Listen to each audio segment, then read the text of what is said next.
Hey guys, welcome to another episode of the Brokerpreneur podcast. I am Dr. Ben Spears, the ambassador of Flow. I am here with the big guy as usual, Matt Vi. Matt, how you doing? I'm doing, I'm always excited. I'm always doing fantastic. I love having these conversations, but today, man, today is awfully special, man. You know that we got an incredible guest. Yeah, absolutely. I'm going to go ahead and introduce her because I'm terribly excited to talk to her. We have Meera Kothand, and she's three things as far as I know so far. One of them is an expert at email marketing. Another is an expert at content marketing, and the third is just being an awesome human being. So, as far as that goes, Meera, how are you doing today? I am really good. Well, I'm so touched by your introduction. Thank you for having me over. Absolutely. We appreciate it. Well, now, I know you're in Singapore. What time is it there? It is 9:30, but I'm good. Okay. I'm really good. Yeah, so we're just getting our day started, and yours is wrapping up. Yeah, that's right. Awesome. So guys, a little bit of a background. I'm going to let her kind of go a little bit deeper into this because we always like to ask, how did somebody get started in doing what they're doing? But a little bit of a background, some kudos to Meera.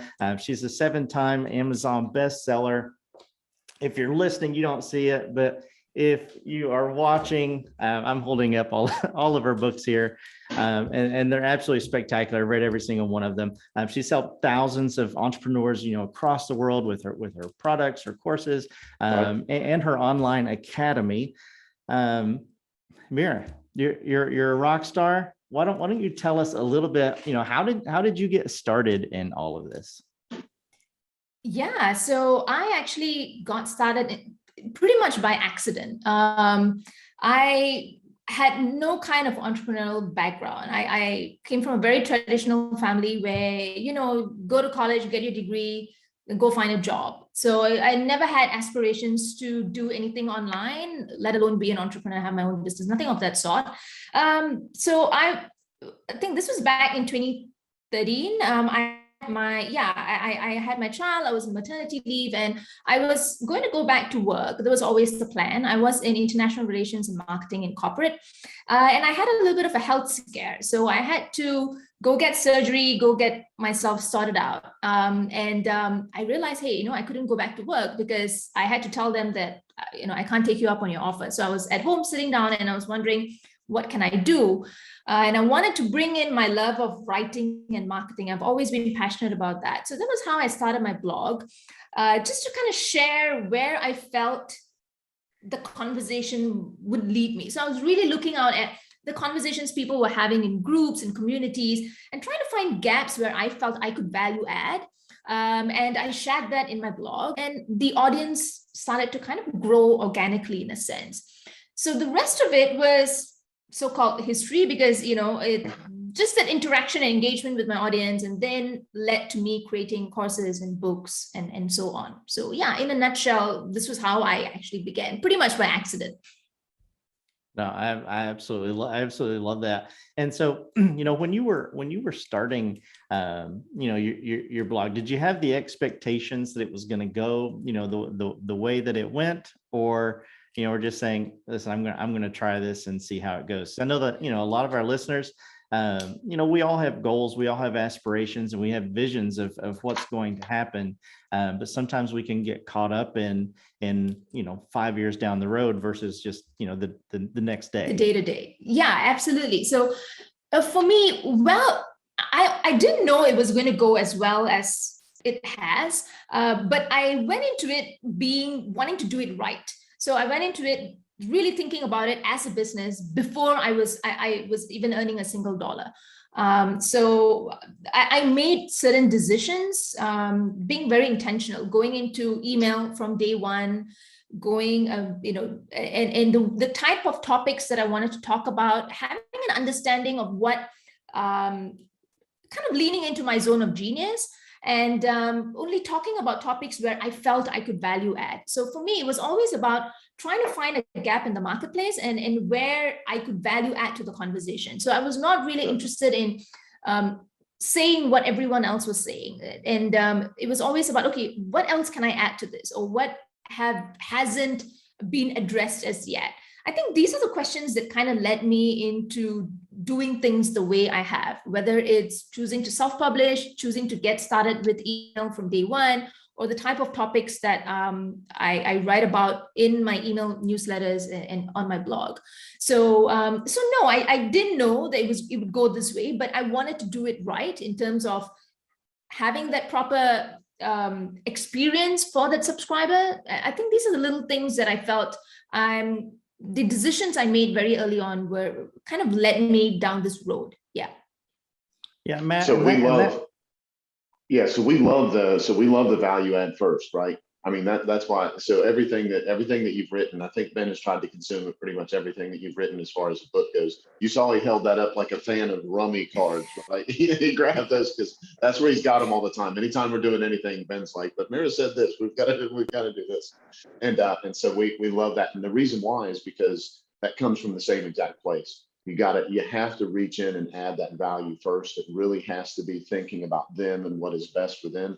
And we love that we love that for our audience, and we really appreciate you sharing this with us and everything. I didn't mean to cut you off, but I know you were jumping in there to say something. I apologize. Whenever we have guests, I love it. This is coffee shop. You know that. So, So Matt, she said a couple good things I really want you to, kind of mold into a real estate brokerage standpoint. Number one, she said, she had her goals, she had what she wanted to accomplish in her mind, but from the beginning, and this is what I love, from the beginning, she says, I wanted to do it right.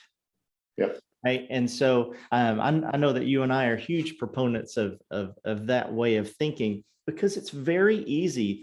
I'll specifically talk to new managers, new brokers. It's very easy to jump into this world of we'll say just recruiting and just throw everything out there, just see what sticks, or throw money at the problem and see if that happens. Versus really working on that skill set mindset from the beginning that you talk about all the time. So, touch on that for a minute, and then I'm going to talk to Meera about, building trust. What she said is, I knew I wanted this as a business to begin with. So I was very intentional about the decisions I made. Right. So sometimes that's not what brokers do. Right. Sometimes brokers go, you know what, I'm fed up with where I'm at. I can throw my own shingle out and I can get started and I'll figure out the business part of that later. Right. That's not the direction that Meera took. And that's part of the point that you're taking here. Part of the point that you're making here, Ben. You have to be intentional about what you're trying to accomplish, especially if you're going to do what Meera's about to talk about and try to send a message out to them to get them to connect you with it in an authentic way. You have to know who you are. You have to set things up in the beginning truly how you are and how you want to do your business. And so I'm interested to hear how she relays that, because if she was intentional, which she was, about having a business, and was intentional about taking where her real genius lies, which was in her writing, and she was adding value first, it seems like that combination of things probably makes it gives you a real easy direction, or an easier direction on how to connect with people. Meera, am I missing anything there, or does that make sense? No, you're spot on, and it's really lovely the way you kind of meshed what I said with your target audience. So yeah, you're very much spot on. Yeah. So Meera, when you know a little bit about our audience, right? So they have this list. It's pretty easy to get a list of realtors as a broker because they're part of the trade association. But it's obvious to all brokers, it's obvious to the three of us, that every single agent, on that list is not going to be a perfect fit for their office, or just for their message. How do you go from that point to building trust, and then mix in a little bit about message and voice in that conversation a little bit as well? Sure. So I think what I'm going to share might be a little bit controversial, but whenever someone joins my list and they get a nurture sequence or a welcome email series from me, So which means this is like one of the touch points that they're going to get within the first 24 to 48 hours after joining my list. I like to send them a polarizing piece of content. So something that's going to ruffle some feathers, something that makes people kind of take a stand, yes or no. And that is one of the ways I kind of make people say, okay, you know, they don't have to agree with me, but I want them to at least be whether they're willing to have a conversation about that, whether they're going to have an open mind about that. Some people might say, you know, no, I don't think this is for me. I don't think this is kind of like jives with what I'm going for. And they might choose to leave.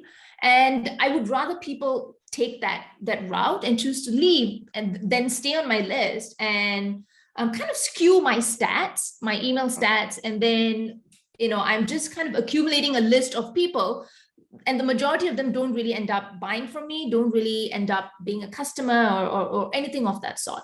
So one of the things I always suggest is, what is your message? And if you're not saying something that's going to help you stand out, then you need to rethink your message. Because if you're going to say something that everyone else is saying, then why would they want to buy into your message versus someone else? So whatever your stand is, I would say in one of those very first few touch points, relay that.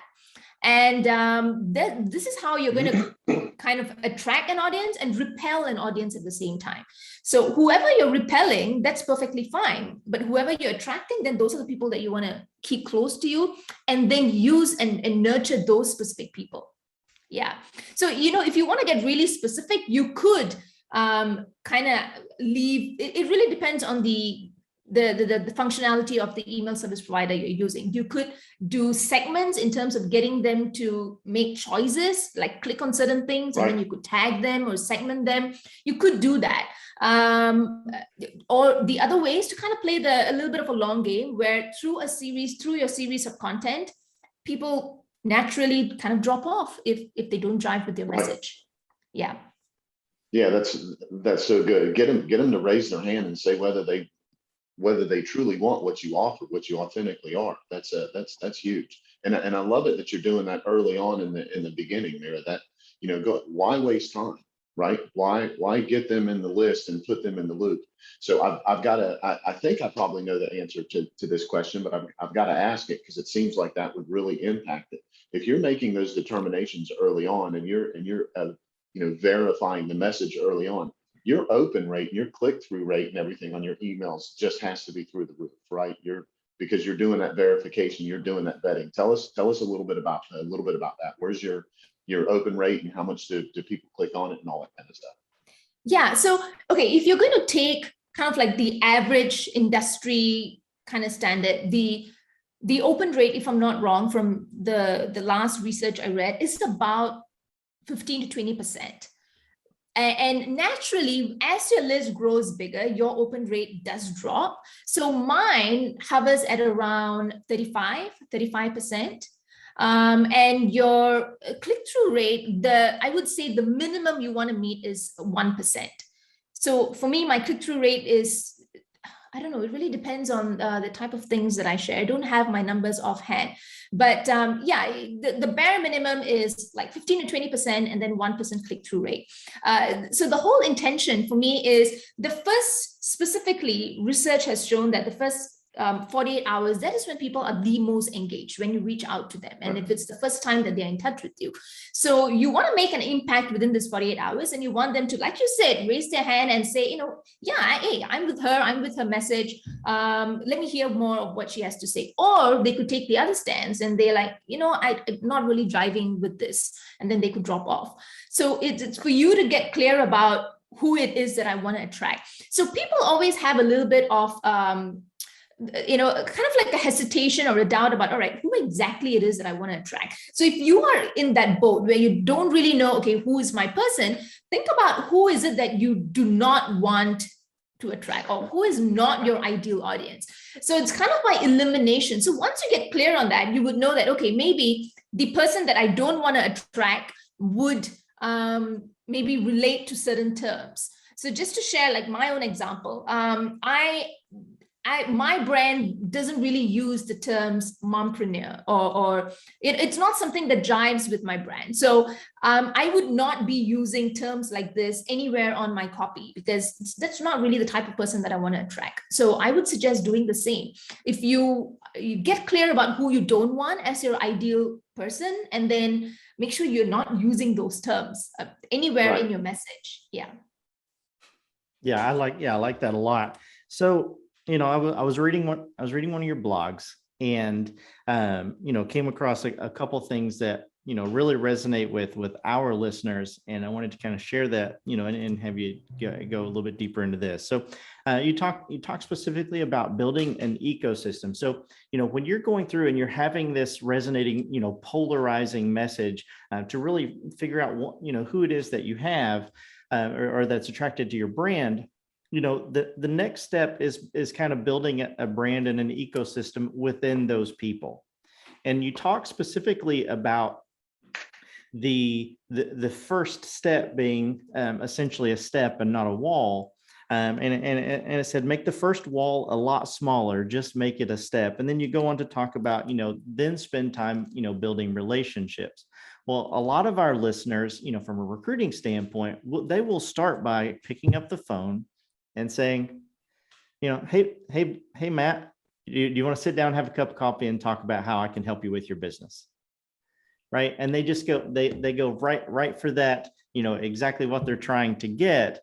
And we let them know, that's interrupting their day and essentially asking them a favor at the same time.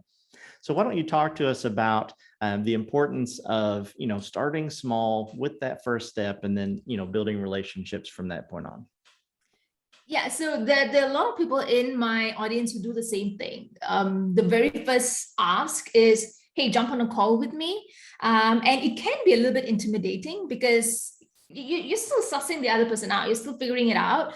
And to kind of ask them to, straight off, like, let's get married in a sense. So it can be a little bit difficult, which is why I always say start small. And for me, what I was speaking on was to do with digital products. And I think it actually applies in lots of different places. So it's about getting that person to get a feel or get a taste of your paid content, or get a taste of what you're about, and doing it in a way that there is least resistance. There's not much resistance. It's something that they can say yes to very easily. And then once you do that, once they have a taste of your paid content, and at the same time, you're sending them other pieces of content that build a relationship and building trust with them. And what I like to say, I use the term content expert association, where they start to see you as someone that they can trust, or they start to see you as someone that they can do business with. This takes time. It doesn't come, very easily. So pair that and layer that on with something like a small paywall, then that really is going to amplify the trust that they have in you, because you're not asking for much. You're tackling a very, very specific pain point for them, and then you're giving them a tiny win with whatever it is, with that tiny paywall, and then you're taking steps to build trust. Chances of them going on to do business with you with your higher priced offers, it's a lot higher.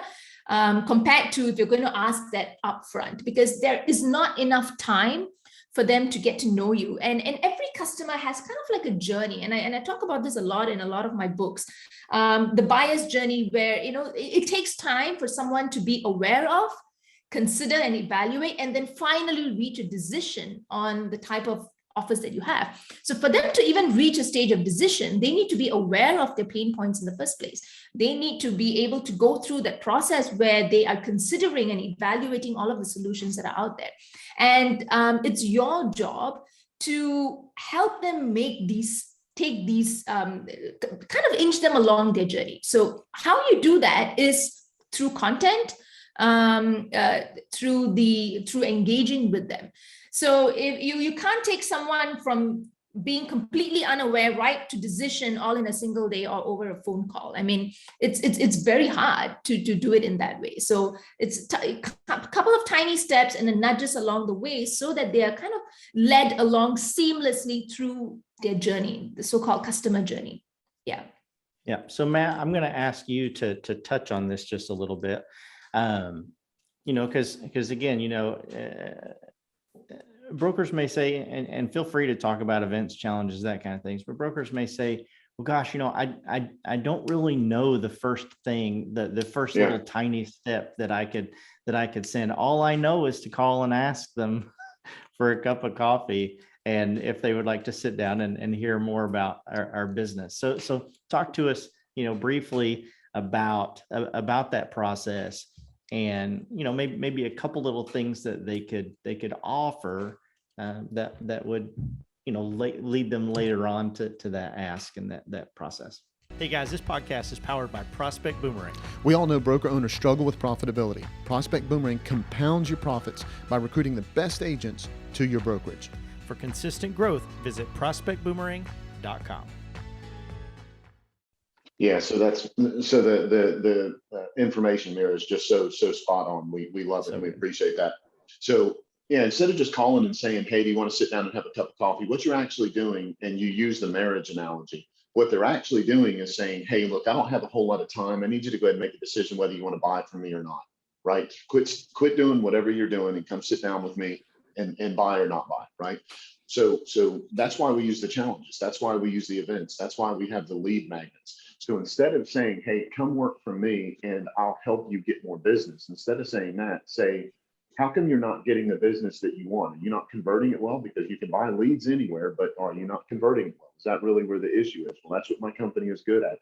And by the way, we've got this event that's coming up that talks a lot about how to convert business. It talks a lot about how to build your business ecosystem so you can build a brand within it so that you learn how to convert, because that's automatically going to make conversion easier, right? So if you're getting referral leads from other people within your ecosystem that are already familiar with your brand, that means that the referral that you're getting is going to be an easier referral to convert when it comes time to actually close that person on a transaction. So what you're doing is you're saying, take all these baby steps and actually build a relationship with the consumer or the referral source or whoever it is, so that you can actually get business that's easier for you to convert, because it's not all being treated like right now business. I think that's probably the biggest thing that the listeners can take away from this is quit treating everybody like they want to buy right now or not do anything. Treat them like, you know what, I've got something that's valuable. Let's talk a little bit about it. I hope it helps. If it does help and if it does make a difference to you, then when the time comes, I'd love to talk to you about how I can help you when that time to purchase is right, instead of treating everybody like they're right now, right? And so the right now people are easy. They're going to raise their hand. As soon as you start connecting with them, they're going to go, oh, look, there's some value here. There's something I need to do. And they're going to vet themselves and say, how do I purchase this? It's the people that are not at that point yet that you have to nurture along, which, Meera, that's exactly what you're talking about. We love that. So I want to quit talking. I want to hear more about this. I know Ben's got questions for you, but I want to hear more about this because I love the audience. Yeah, everybody listens to Matt talk all the time. so Yeah, actually, I love what you said, Matt, because it kind of reminded me of something that I read a couple of years ago. And it says that only 10% of people are ready to buy right now. The other 90% are not. But that doesn't mean, and typically what we do is we focus on the 10 and we just kind of neglect that 90 because we think that, okay, they're not ready right now. So, forget about them. But a lot of those people are going to be ready sometime down the road, and we just completely neglect that 90%. So the key thing is to really stay top of mind. And like you said, give them other opportunities to kind of learn, because not everyone is going to be at the same stage in the customer journey. People further along are going to raise their hands and be ready to jump right in. But there are people further up, maybe just kind of getting aware, that need a little bit more pushing, a little bit more of that trust building before they're ready to get to and join that other 10%. So I love that you said that. Yeah. So I'm going to throw out a question here, and you just tell me like, hey, it's just not my target audience. And I'm going to pre-frame this a little bit from a real estate standpoint of kind of what I mean, and then ask you, any answer is fine here, right? So there are brokers who are saying, I'm going after new agents. Right. They've just got licensed last week, or maybe they're in their first 6 months. But then there's also, a portion that broker says, I want to attract experienced agents. Right. So agents who, maybe sell 50 homes a year, and they've been doing it for 10 years.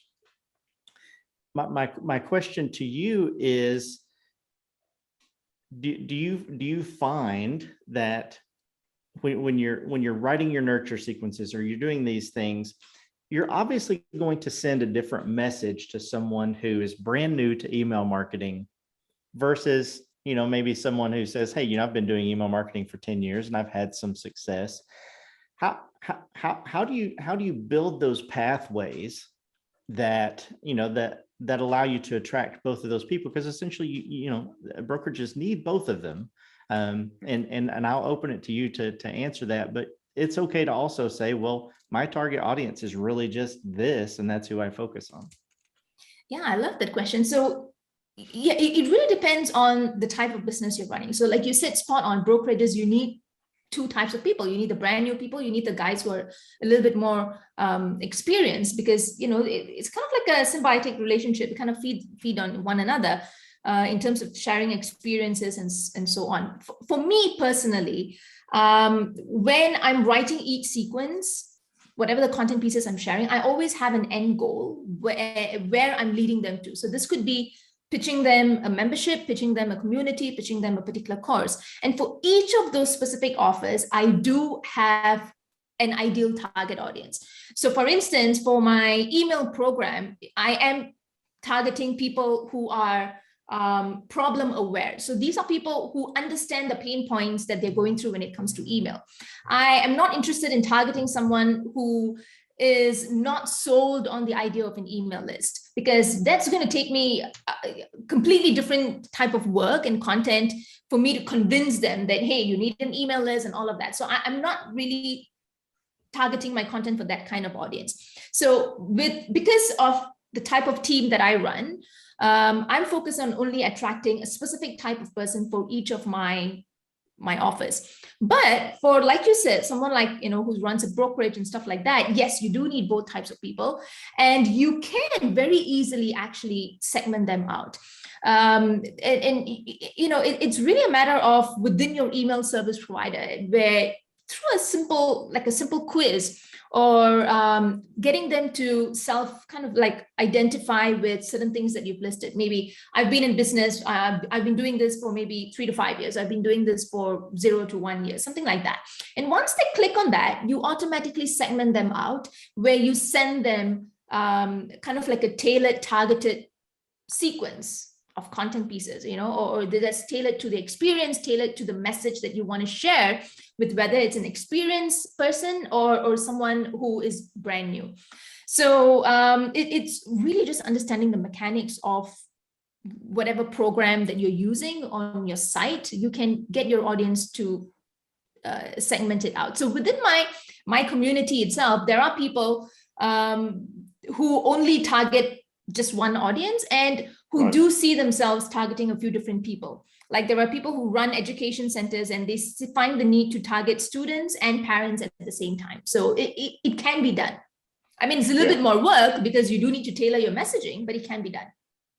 So Meera, that's again such another great point. So you said in the beginning, you were intentional about setting your business up, and we talked about being authentic already.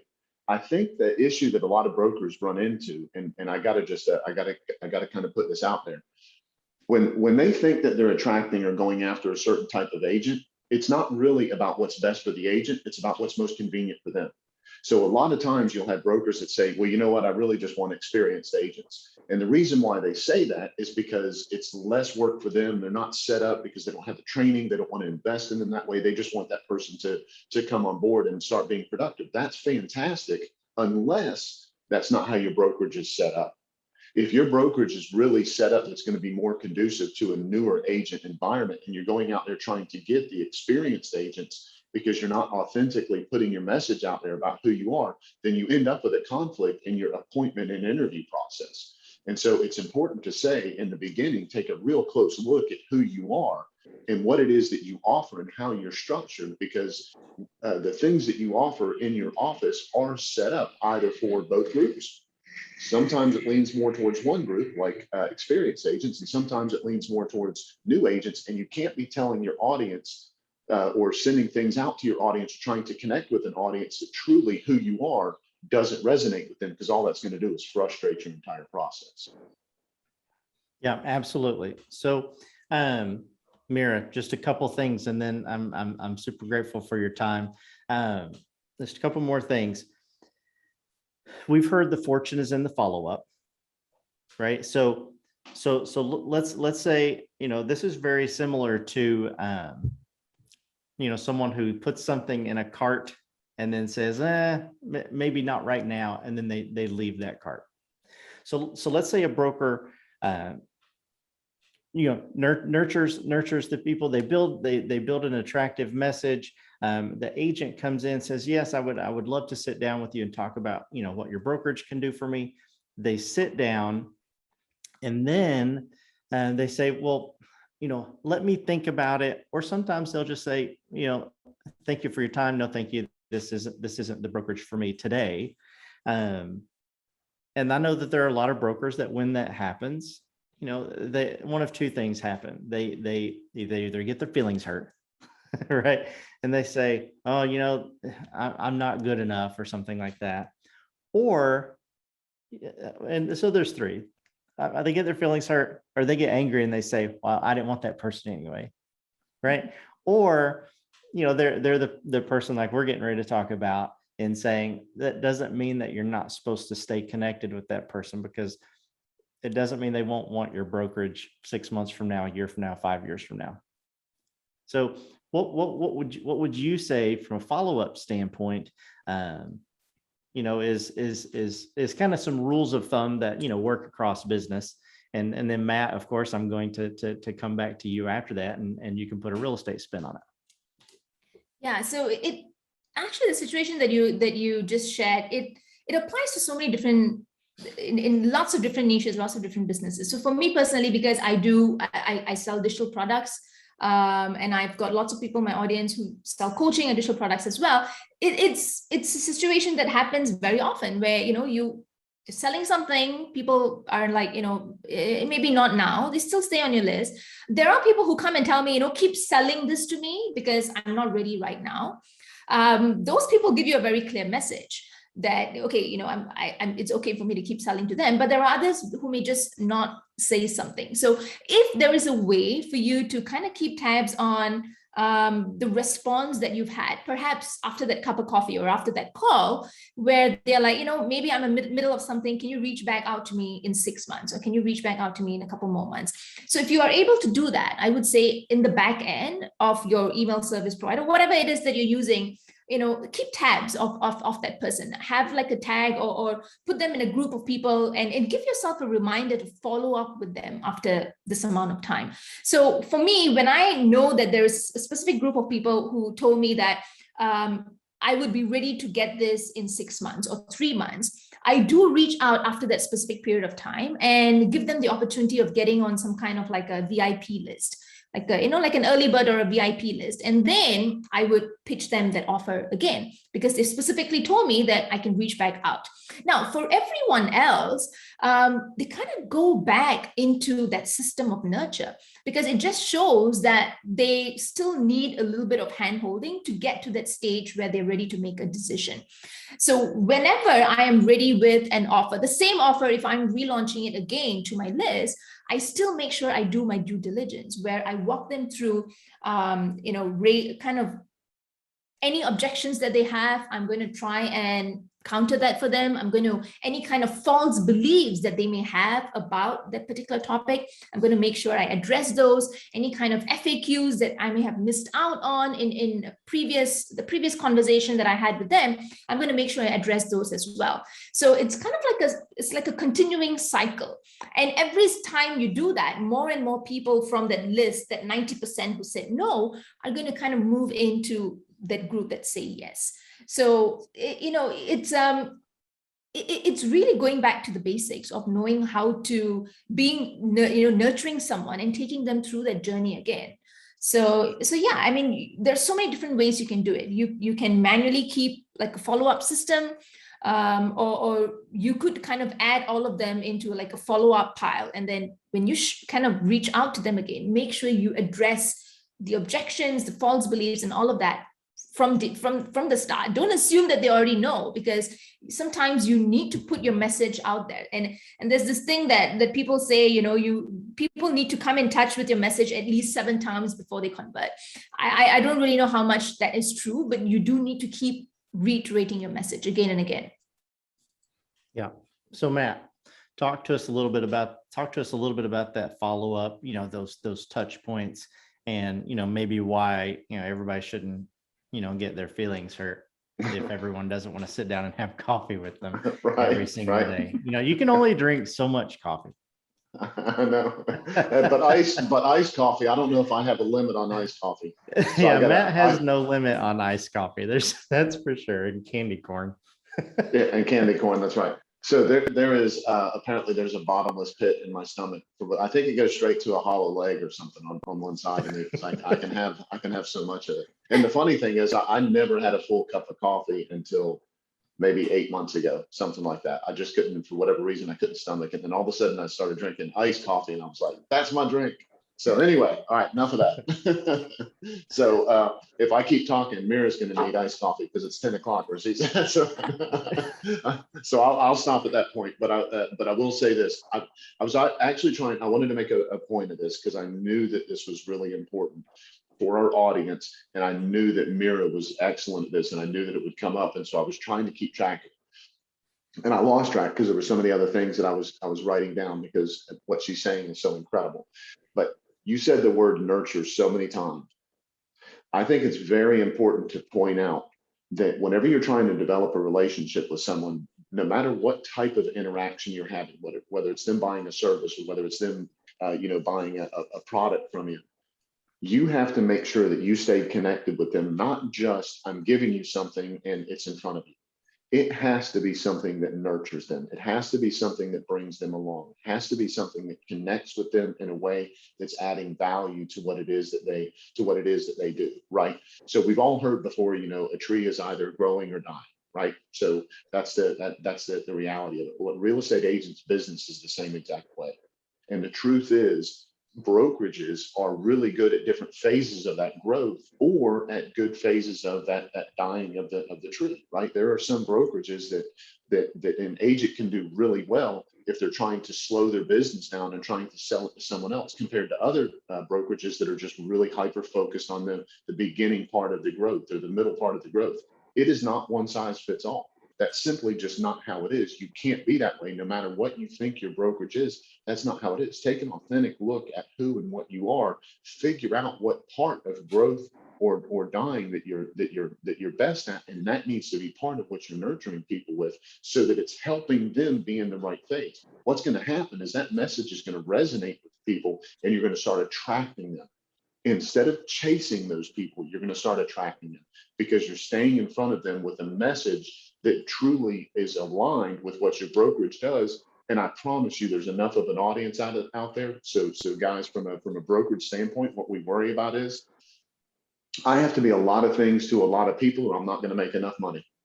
And the truth is, if you just settle down into whatever your niche is, and if you expose that really well, and if you nurture the people that are eventually going to be going through that phase, and if you figure out who they are, it's going to have a constant flow of agents coming to your office. And the life cycle of an agent is something that you're going to be able to help them with.